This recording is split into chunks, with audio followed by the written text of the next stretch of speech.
Hi, folks. You're with Tacitus today at your Pushback channel, and thank you for joining this live stream. In this essay, I'd like to talk about the very concepts and the practical effect of trust. And when I say trust, I'm talking about not necessarily between good friends or family members or work colleagues per se, but trust generically in social trust, commercial trust, political trust, trust in government, and so on. So now what triggered this was I was having a sort of a deep and meaningful conversation with some people from probably not quite a third world country. I'd say the bottom end of the middle bracket of world wealth. So we're talking about less than a quarter of per capita GDP that you'd get in the United States or in a typical Western country.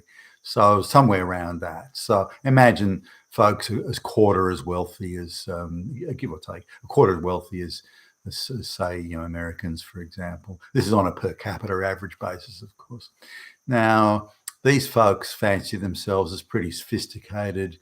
They're kind of the super well-educated middle class in their own country, and they've gone to a couple of Western countries and arrived in Australia. So that's the route. Now, during the course of the conversation, there was a bit of a few beers sort of helped it along, but in the course of conversation, these people, well, Westerners are dumb, they're lazy, they're stupid, and they're so naive. It's just unbelievable how naive Westerners. Oh, says me, is now they don't know what I do, and I do these essays online. So I sort of play a bit dumb, I guess, to try and dig it all out. But it came down to, but you people are idiots in the West because you trust the government, because you trust, other people around you. You have trust, and this was viewed as idiotic and naive and stupid and dumb, and you're a fucking moron, and it was all in that category. So trust was viewed as now this is the region that they came from. I don't think they've ever had trust there. If it was thousands of years ago.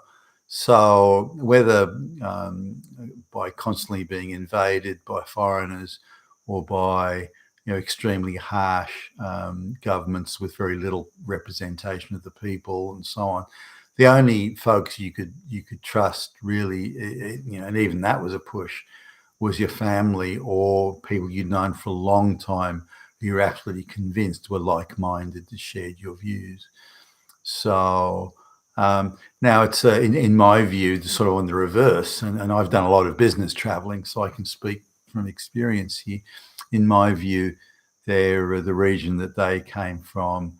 The people are like just off the planet paranoid. They don't trust anyone or anything. They see everything and view everything with acute suspicion, even when it's not warranted. It's just a reflex action. And unless they're confident you got bags of money and you're giving it away, or that they can deceive you into giving it away, other than that, you are treated as a threat, treated with suspicion, and they really don't understand trust, and they've never had to, or never been able to, rather than had to. And so this was an interesting sort of thing. Now, they think they're really fucking smart and hardworking, and Westerns are all dumb and stupid and so on. And so I asked the question I ask of all people that say that. For example, the Indian Brahmins, they say similar things. So, and I come back with the same thing. Okay, all right, let's suppose everyone here is really, really dumb and you guys are really, really smart. How come your country is a dirt poor fucking basket case? If you're all so fucking smart and hardworking and everything, then your country will be rich. But it's not. It's not even a quarter as rich as Australia on a per capita basis. So or a fifth, and India's not even a 25th. So how can that be? Explain this to me. and they couldn't. They sort of looked around and they looked at the floor, and the usual stuff, and arms were folded, and you don't understand our culture. Well, fine, explain it to me. You're so fucking smart and hardworking, but your country is a dirt poor basket case, in spite of being very rich in all sorts of resources, gas and oil and gold and diamonds. It's still a fucking basket case. So, it's our culture, and you couldn't possibly understand, and it's complicated, and well, I get that, all right, it's complicated, and so on. But don't you think the trust that is in the West, it also has a nuanced and complex element to it? Isn't that people, just because people are trustworthy, because over many hundreds of years they've got a government, they've elected their government, there's been no invasions, there's been, if there is any disputes, it's over, how something should be done rather than what should be done, methodology sort of arguments. And but they misread trust as being stupid. They misread reliance on or depending on the government services, as in, you expect the bus to arrive on time, or more or less, the train to arrive on time. You expect to go into the supermarket and find full shelves. You expect that the potholes in the road are going to be fixed. You expect you can drive across the bridge without it falling down. There's a whole lot of things. You expect you can go out, well, depending on where you live, I guess, but you expect you can go out the front door without someone trying to shoot you. Things like that.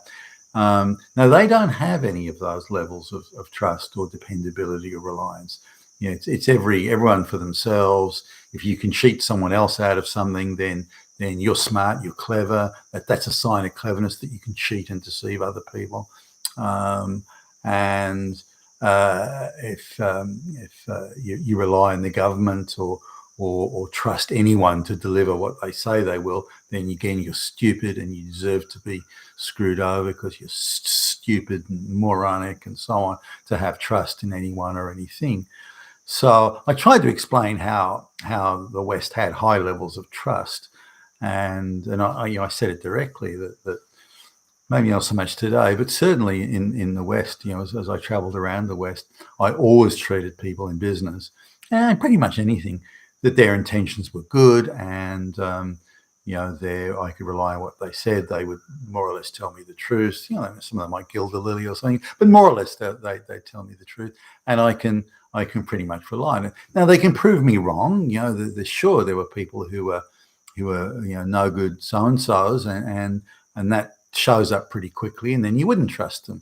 So, but the default position was that certainly in my case, and I think the case of a lot of people, and this up until recently, at least, with since the globalization crap began, but I trusted the government, I trusted the police, I trusted my boss, my work colleagues, and not every one of them was always trustworthy all the time, but the default starting position was always to trust, because I had no reason to believe otherwise. People weren't trying to screw me all the time. There's no need to be paranoid, and the energy you consume in being paranoid, gee. So, but these people from this sort of lower end middle bracket country, maybe not quite third world, they thought that being devious was clever. They thought not trusting anybody was wisdom. They thought being over the top paranoid was prudent application of their energy, and so they had a completely different view. But coming back now to the idea of social trust, high trust countries are the richest countries. The reason is obvious. You don't spend time being paranoid and chew up all your energy doing that, or engaging in vendettas, or having to spend all your time in court, disputing contracts and agreements and things like that. You can put your energy into positive things, creating more wealth and staying focused on your job or your the tasks that you have in front of you and that sort of thing. Whereas these people, they were spending 50 to half to three quarters of their time suspicious, paranoid suspicion, looking over their shoulder all the time, lifting rocks to see what's underneath, diving under the table when the doorbell rang, and they had all these all these sorts of things, which hardly is a way, I would think, to live your life. But they they think it's smart, and they think we're dumb. But they had no concept of trust. Now coming back to again, trust in its more generic, sort of wider global sense. But the richest countries are the most trustworthy. And I'm not sure what came first. I mean, it could be a chicken and egg. Did good governance and stability come, and then the trust, or was it the reverse? If you look back, say hundreds of 300-400 years ago in 300 years ago anyway in England, this is an illustration of sort of how much people believed in right and wrong and trusted each other and so on. Now, this was during a time of a grain shortage, so the price of bread has gone up. Now, what a lot of the people, the townsfolk, if you like, believed is that farmers and guys were grinding the grain to make bread, and bakers were hoarding the grain in order to artificially force up the price of bread so they could go and screw the citizens. Now, this was a widely held view, which, by the way, was accurate as well. And it differed in districts. One district that wasn't a problem, but in another one it was. So the farmer or whoever it was taking wagon loads of grain to the mill. In fact, no, I think it had already been ground up. So wagon loads of ground up grain, flour, in effect, was taking it to the bakers to be baked. So the townsfolk had enough of this, and the guys knew that the townsfolk were going to be out in force demanding that something be done about this. So the guys hired a bunch of goons, a bunch of heavies, the pickaxe handles and all that sort of stuff, to guard this ground up flour. And the two parties met, the townsfolk who were mighty mad, and there was a big punch up, and asses were kicked and all that sort of stuff. Anyway, the townsfolk prevailed, and they sent the goon squad packing.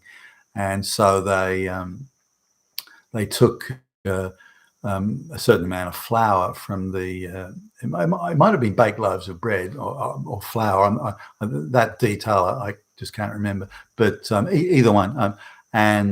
But they then, having taken all this, let's say, just for sake of arguments, loaves of bread, having taken the loaves of bread, they then paid the baker a fair price for it. So say the price had been like a penny before, but now it was 10 pennies, for example. They paid the guy a penny for his so they actually, after all that carry on, instead of stealing it, they paid the baker for that, but they paid what they believed to be a fair price. Now, you have to have a belief in the system, and a belief in right and wrong, and a belief that we don't want to screw you, but we don't want to be screwed. We want a fair price, and we'll pay it, and here's the money, and that sort of thing. And when you relate that story to someone from a third world country, they shake in disbelief. Well, why didn't they had the bread? Why didn't they just steal it and run off? I mean, why would they pay the guy? That shows you how dumb and stupid Western people are. That shows you that they're a bunch of fucking idiots. And no, you're rather missing the point here. Of course, they could have taken it if they wanted to, but the issue is that they had a trust in the system and a belief in each other, and that they didn't want to screw the guy, and they didn't want to be screwed. They wanted to have a fair and equitable outcome that everyone can trust and rely on. Oh, that's stupid. That's just dumb. You fucking stupid idiots in the West. You're just all idiots. And so they don't get it. Now, trust is something that, if you haven't experienced it, as in the social trust, business trust, political trust, if you haven't experienced it, you just don't know what it is. It can take generations to create it. Indians who have no trust in their government, by the way. Indians who've been in the West for generations still don't trust them. They still have the same paranoid view of government, and you can only rely on your family, and you can't trust anyone or anything. You've got to screw other people in order to get ahead and make money and that sort of stuff. So it's something that's sort of inbred and built into them. Even blacks in America today who would have come over 400 years ago, to America. They still have that same attitude that they would have had in the African village. You got to wonder how it can live on so strongly, given that the time that's lapsed, and they've been in the middle of the wealthiest capital. So it got me thinking about social trust and how much of it's being lost in the West. For example, the forcing of mass migration on a population that was never asked to vote for it, never wanted it, never agreed to it, doesn't like it, wants it to stop. But the government, controlled by the globalists now, of course. So there was so this is being forced on Western people all across the Western world. Any wealthy countries having it forced upon them, and other than say Japan but every white Western country is having mass migration forced upon them against the will of the people. Now that wouldn't have happened before. So until the globalist project began, where the forced mass migration, suspension of due legal process, suspension of the rule of law. Black Lives Matter can go and burn down courthouses and police precincts. But if you walk into the Capitol building on January 6th to walk around taking selfies, you're going to be arrested for treason, thrown in the slammer. Damn your legal rights. So this is where the West is. So trust is being lost, and it's being lost quickly. Now, what will be the consequences of that loss of trust? If the people cease to believe in their politicians, their government, they cease to believe in the media, with good reason. We're being lied to hand over fist. If they cease to believe that anything is happening in the best interests of the populace, which it once was and was for a long time, then where will that lead us once all that trust is gone? Because what the globalists are doing is they're saying, let's go to the countries with the highest amount of social trust and let's fuck them. Let's screw the shit out of them because we can get away with it because of the high social trust that exists there. But what do these globalists do, and what do a lot of us do when that social trust is gone? Look at the French Revolution. Suddenly it all snapped, and that wasn't pretty. Are we heading for the same thing in the West now? Because the globalists won't stop. And if you complain about what's going on and what they're doing to us and how they're taking away all this trust, they'll just call you names, accuse you of being racist or Hitler or fascist or this or that. You know the playbook. And this is something that is continuing apace. And the consequences, I don't think, are going to be pretty. You've been with Tacitus today, your Pushback channel, and thank you for listening.